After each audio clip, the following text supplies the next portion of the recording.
Hello friends, भाई बहन mummy blog में सभी का स्वागत करती हूँ। उम्मीद करती हूँ अच्छे हेल्थ में होगे और परिवार का ख्याल भी रखते होगे। तो भाई समर के ब्लॉग में ना एक चीज मुझे बहुत अच्छा लगता है। रहते हो एक दो घंटे की दूरी में ही सही, पर एक फोन कॉल करने के बाद जैसे फोन रखते ही देर नहीं लगती, पटाख से टिंग टोंग होने लगता है और लोग अंदर घुस जाते हैं। चाहे वो पंडित हो, चाहे गुनगुन हो, चाहे ध्रुव की मम्मी हो, चाहे कुछ समर ही क्यों ना हो, पर यहाँ पे आने में एक सेकंड की देर नहीं होती। हमें भले ही देर हो जाए कहीं पहुंचने में फैमिली, पर ये कहीं देर नहीं करते। इसको कहते हैं फटाफट आना। और यहाँ पे तो भाई क्या बोलूं, अपने ही घर में समर अपने ही घर में सही से नहीं रह पा रहा है, और यहाँ पे राधिका राधे मम्मी में फिर से हो गया है पैचअप। और इसीलिए राधिका चाहती है कि उसकी मम्मी अपने घर में जाए और जाके आराम से रहे। पर है बेचारी राधिका की मम्मी तो नहीं रह पाएगी चैन से, क्योंकि उनकी बेटी का घर सुखी सुखी नहीं बस रहा है। तो वो कैसे अपने घर में जाके रहेंगी? तो राधिका मम्मी, एक चीज का मुझे जवाब दो।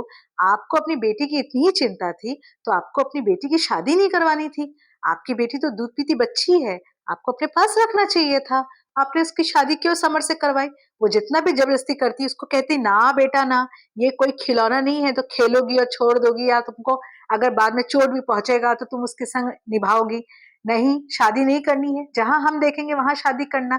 ये तभी बोल देना चाहिए था। तो अपने आराम से रहती, अपने सो कॉल्ड रिलेटिव्स के घर में भी जाती, अपने सो कॉल्ड फ्रेंड्स के घर में जाती जिनको हमने कभी देखा भी नहीं है। आराम से घूमती फिरती। क्या जरूरत था लड़की के लिए उसी के ससुराल में बैठी हुई हो, इतना सुन रही हो फिर भी वहीं बैठी हुई हो?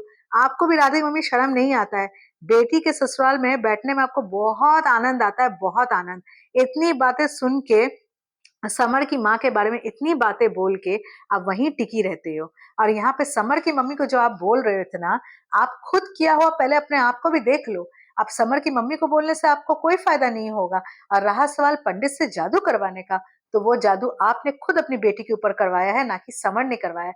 आप समर के ऊपर इल्जाम लगा रहे हो कि तूने पता नहीं क्या कर दिया मेरी राधिका को, वो मेरे से ऐसे टोन में बात कर रही है, ऐसे करिए, घर जाने को बोल रही है। तो ये सबकी करतूतों की कारनामे की आप खुद जिम्मेदार हो, ना ही आपका दामाद जिम्मेदार है। अभी समर ने कुछ नहीं किया है। समर की एक ही गलती है कि वो राधिका के संग नहीं रहता है, वो गुनगुन के पास बार बार चला जाता है। उसकी यही गलती है। अगर वो ये गलती सुधार लेना तो समर और राधिका का घर भी बस जाए। और यहाँ पे आप तो अपनी बेटी के घर बसने भी नहीं देते।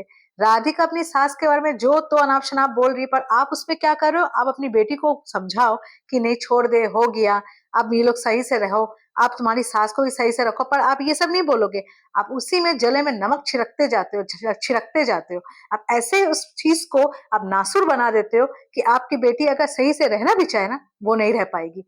आप जैसी मम्मी लोग की वजह से ना बेटियों का घर नहीं बसता है। ऐसे उसका घर नहीं बस रहा, ऊपर से आप और भी नहीं बसने दे रहे हो। बहुत अच्छे चल रहे हो, बहुत अच्छे जा रहे हो। समर के घर को तो बस नहीं पा रही है, आप कहीं और भी उसकी शादी करवाओगे, वहां भी ऐसे ही करना, वहां भी ऐसे करना, वहां भी घर मत बसने देना। और वहां भी सारा इल्जाम उनके ऊपर ही लगा देना। यहाँ तो इनकी गलती है ही, पर यहाँ पे ऐसा नहीं है कि आपकी गलती नहीं है, आपकी भी गलती है। क्योंकि आप यहाँ पे टिके बैठे हुए हो, गड़े बैठे हुए हो। आप जो इतने करोड़पति हो, अपने घर में जाओ, अपने घर में बैठो। क्या जरूरत आन पड़ी है दामाद के घर में बैठना और दामाद के घर में इतनी बातें सुनना? भाई इनको बड़ा आनंद आता है दामाद के घर में ऐसे करने में, पर पता नहीं क्यों। इतनी तो शर्म होनी चाहिए कि अपने घर में चली जाओ, अपने घर में कुछ दिन रुक के आओ। पर यहाँ पे बेटी बोल भी रही है फिर भी ये टस से मस नहीं होंगी। तो चलिए देखते हैं आगे क्या होता है। भाई इनका तो भाई यही जाने। इनको तो भाई देख देख मैं खुद ही परेशान हो गई हूँ। तो जो ब्लॉग अच्छा लगा प्लीज एक लाइक जरूर कीजिए, चैनल में प्लीज सब्सक्राइब जरूर कीजिएगा। तब तक के लिए बाय बाय।